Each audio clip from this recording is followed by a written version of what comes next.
रानभोली, ती रानभोली कादंबरी आजींवरती लिहिलेली आहे.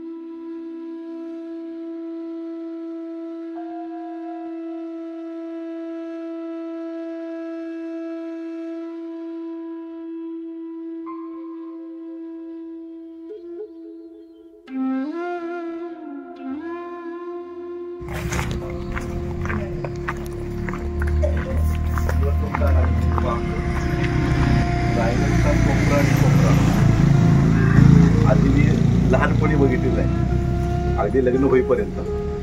आणि आजींवरती एक कादंबरी लिहिलेली आहे गोनी दांडेकरांना.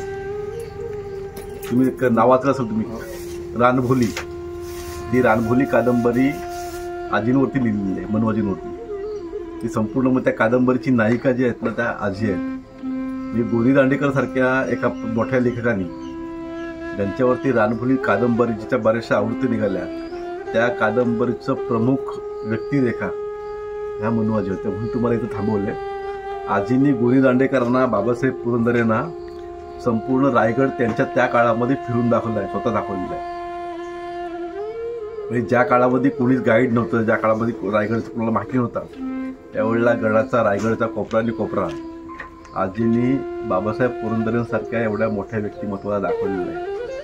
आणि त्या काळामध्ये ज्या काय वस्तूवर ज्या काय मिळायच्या त्या पण त्यांनी त्यांच्याकडे सोपवलेल्या आहेत. ज्या काय गड फिरताना ज्या काय सापडल्या वस्तू त्या पण मनोजींनी हे केल्या आहेत. म्हणजे या छोट्याशा गावातील एका व्यक्तीला गोनी दांडेकर सारख्या सिद्ध हस्त लेखकांना सुद्धा कादंबरी लिहावीशी वाटली, त्या ह्या मनोजी आहेत.